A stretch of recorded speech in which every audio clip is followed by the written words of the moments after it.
Hey everyone, Big C coming at you. Today we got another maintenance video we're doing to my 2014 Dodge Avenger, which it looks pretty good in the sunlight. No salt on it. Battery from 2014. Yes, the battery from 2014 has decided to go bad. 8 years on this battery. I can't complain. Well, today we're going to be swapping it out. But what's missing? The battery from the engine bay. Where is it? Well, these two here connect down to the battery. So if this car ever needed a jump start, which it has in the last several weeks because the battery's gone bad, these you can jump them off that. But the battery is located down here. Yeah, I imagine how to get to that. Well, the battery is behind the bumper. Some people remove this. I'm not going to because it's cold and the plastic can be brittle. I'm not going to risk that. So, another way to get to it, take the wheel off, remove the fender well cover. Then there's another two brackets in the way, and then we can get the battery out. So, here we go. Right now, what you want to do before we get started is this right here. You want to loosen this, or take this off to remove power from the car. Because one, we can't access down there, so this is the close second. As you notice, there's two wires coming from this. So we're going to want to remove this from the car. Don't want to lose this. Long-winded. Like that. Set up there, or if you got one of those magnetic trays. There, one on the side, but I haven't gone and grab it.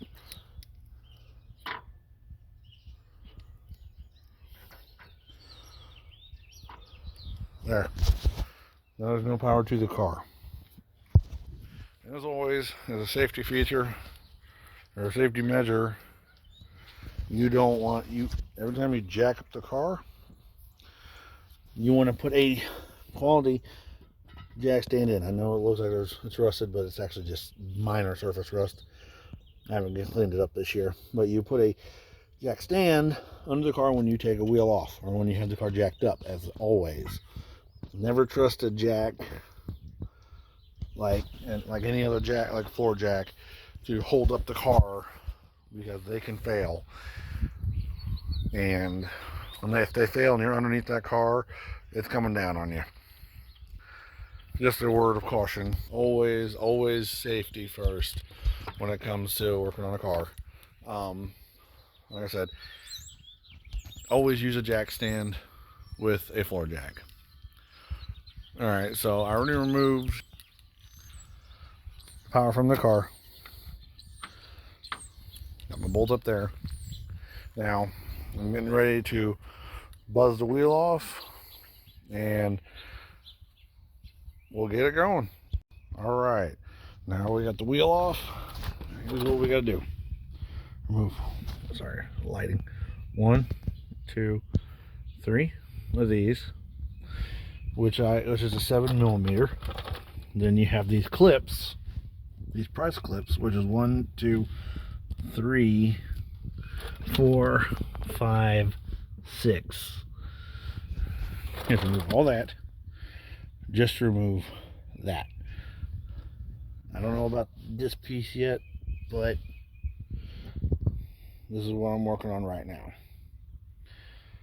So let's see what happens. Alright, I got all of it removed, and like here they are, not damaged, just popped out. Forget to focus here. See, so I would suggest there's a special tool they have for it, but what I did, and some of us do, use a flat head. You go in, pop it forward a little bit. Either you can use a pair of pliers, which these are my favorites. They're also strippers and cutters. And then you can use actual cutters, but don't cut it. Use the flat end of it to help pop it out, which is what I did. And of course I got my magnetic tray out. So this should just come right out. I'll lose any of these. Should just come right out. Yep. Just want to be careful taking it out. Whew. There's that. Okay, so here's what we're looking at. Like I said, battery behind the bumper. There's this bracket, which we just gotta loosen this nut here. Take this one out so we can swing this back. Reach in here. That's 10 millimeter, it looks like, on both the negative and positive. So, and then take this holder off, and then we can get the battery out. All right, now I'm still working on. As you can see, I got this taken loose. You don't take this bolt off. That's just out of camera.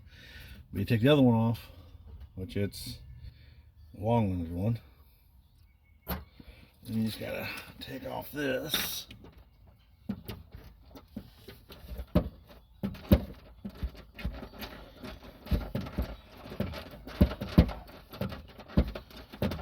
Just use my hands in the way here. Couldn't put the tripod anywhere else. It's so tight. Come on.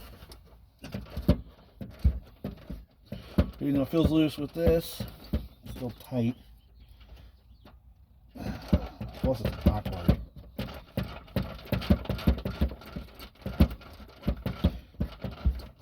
See, I had to do all this and yet we still don't have a battery out. Isn't that funny? There we go. And both the battery mount that I'm currently pulling out now for you and this bar for here and the nut up here, which you just need to loosen, is a 13 millimeter for your reference. So that way you're not guessing. Let's go ahead and take it out right. And let's see now. There we go. There's the battery thing that holds the battery. So you see how it's got this hook on the end? Well, there's a spot back over here, which I'll try to get the camera closer to see it. But you gotta turn this so you can pull it out. Now comes the fun part of these, which should be a 10 millimeter if I'm not mistaken. Here's a 10 millimeter, see what she does. Ooh, perfect. 10 millimeter, like I said. But that's what I was talking about. See it up there. That hole right there, right above the battery. Right there. So, a little bit closer to getting this battery out.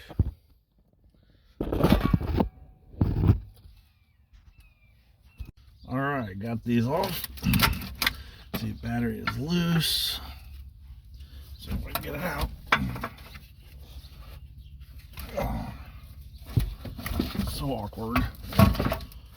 Oh, there we go. Battery is out. Whew. So, as you can see, relatively good shape for being under there for 8 years. Positive's okay, still spun free. Heck, you can even access your headlights if you need to. So, but hell of a process just to get to a battery compared to a conventional car where it's up in the engine compartment, not behind the wheel well. So, these are a 10 millimeter.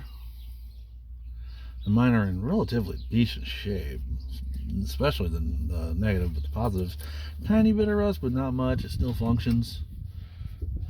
But we're gonna go see if we can get this battery tested.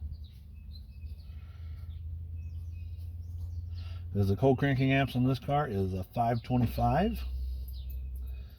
So let's go get a battery just like it.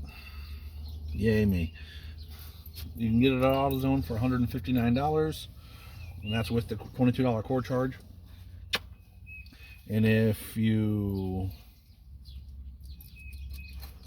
get a battery from like Walmart or whatever, you're spending like $50 some. But it depends on what your preference is and what you feel comfortable buying on reliability.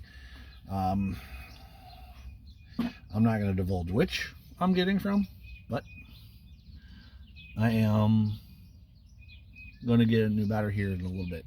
So we'll come back with the reinstallation and put everything back, and we'll see how it works. All right, now we got the new battery. Getting ready to put it in place here. Make sure they stay out of the way. You don't want to put these in yet because you want to reinstall this. Since I can kind of mess around with this a little bit, should get this in place. There we go. Get it lined up. Everything's sitting square on there.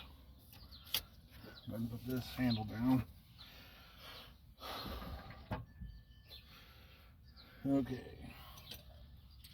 And I got my bolt to go back down to hold this.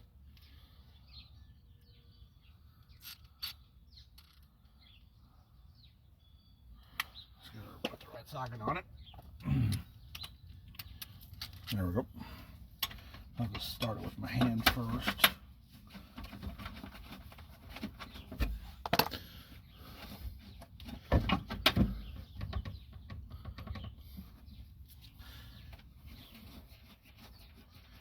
Okay. Let's get it all nice and hand tightened, and I can just tighten it down with the ratchet. I think I got it there. Yeah, I don't know, but still better.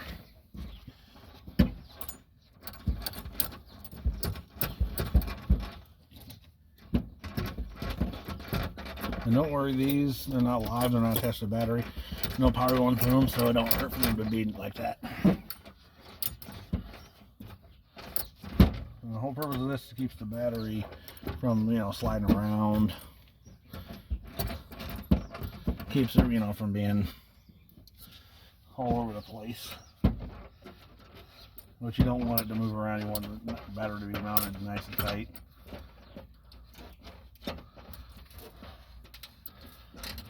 Almost got it. And there's that. Now we can install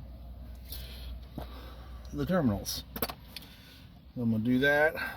Then once I get back together, I'll show you. Alright, got the terminals on here, and now with this car, because up top I disconnected from the power of the car, even though these two are connected, there's still no power to this car. Anyway, back to where we're going. So you got to get this bar back in place here.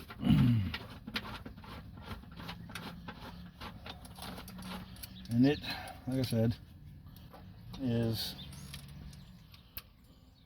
a 13, and it's a long-winded one, so we'll put this bar back in place. Now, don't forget this, because we had loosened this up just to get this, so we could drop the bar to get the battery out. You don't want to do a little tightening on it, like there.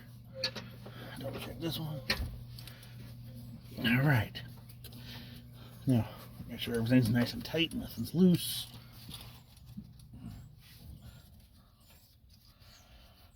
There we go. Now, battery is in place. So, what we're going to do is we're going to reinstall the well cover. And that should take, hopefully, a few minutes. And then get the wheel back out in place, and then we're going to reconnect the power to the car and see where we go from there. All right, now as you can see, I got the well cover back in place. If you did it right, everything should line up. So, take one of these. in there.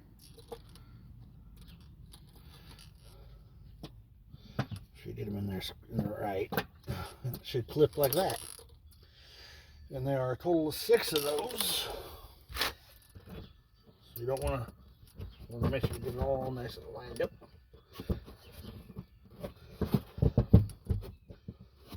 Well, dirty rotten thing.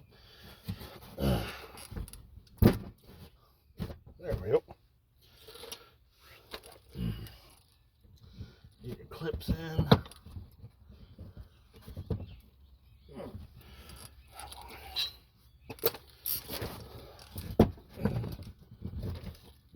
There's that one.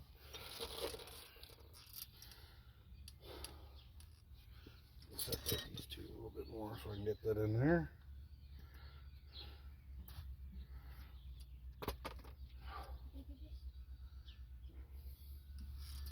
And I'm going to put these clips in place. If I'm doing it right, it should pop right in.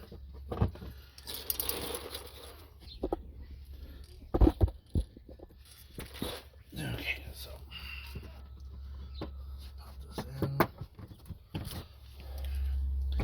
I should have just a few more to do. See if I can get the camera right.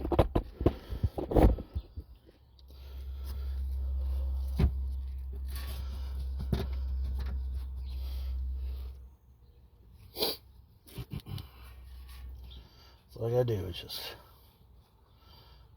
pop these right in. Like I said, there's 6 of these, so because it keeps it all together nice and tight. Which I've never liked these clips anyway. This one wants to be a pain. Come on. Okay. This is giving me a little bit of trouble. See if I can hold it this way. Get it slid in place. There we go.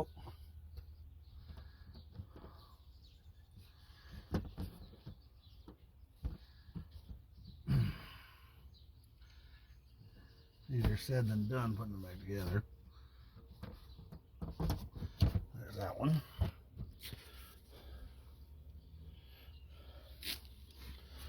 Should have a couple more here. So that was 1, 2, 3, 4, 5, 6.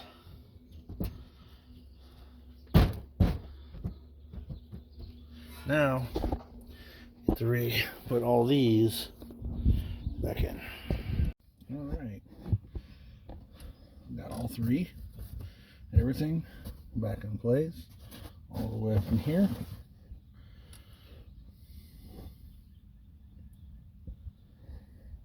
Next is the wheel.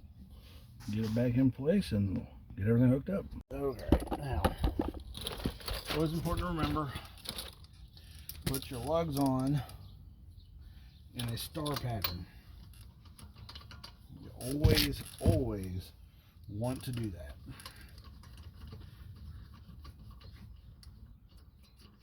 And you want to hand spin them on first, because if you use an impact to put them on from empty, or from the very beginning like this, you can easily cross thread it and you won't even know it. And then you got to do more work to replace your studs, and those are never fun. So as you can see, started here, here, and now I'm going on the last one, hand tightening it. I'll use an impact here in a second to get them nice and tight. But you always want to go in a star pattern, because it keeps the wheel nice and flush with the hub and your brakes, so that way you have a nice smooth ride instead of a wobbly ride and possibly damaging ride. Now I have an electric one, which is just as good, and we're going to star pattern. Couple buzzes.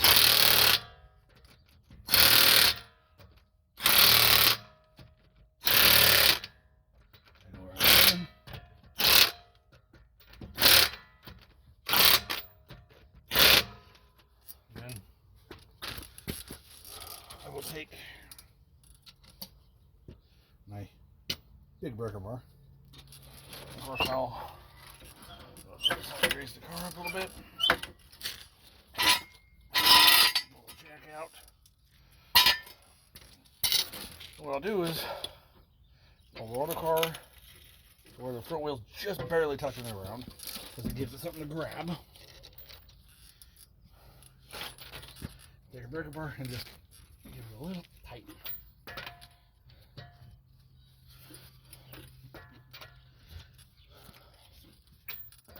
I know it's easier said than done. I make it look easy, but I also do this as for my business. And I'll just check, make sure it's nice and tight. Taps. Wheels on nice and tight. Now, what we want to do is get our ratchet wrench, which I love these, by the way. Bring it up here. Excuse me.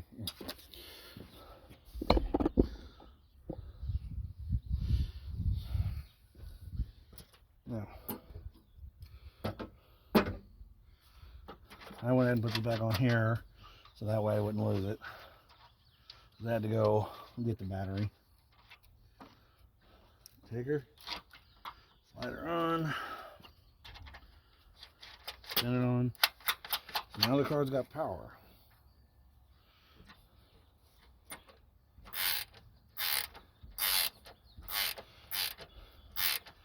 Tell you what, these ratchet wrenches are the best. Nice and tight. Check down low, make sure everything's still nice and good and kosher, as you can see. Battery down there if you can.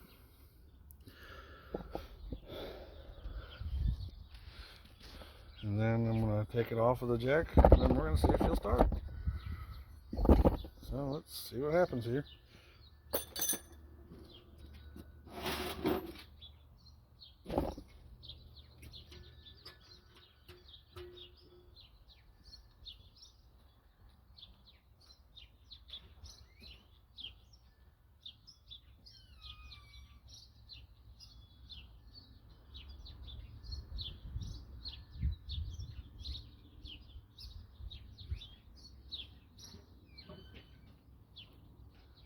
I had to run and get the keys. Alright, there she goes.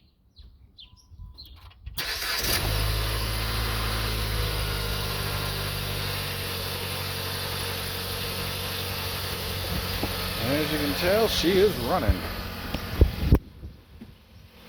Now, like I said, this is a 2014 Dodge Avenger. And that was a battery change. It's just a magnetic tray, don't worry.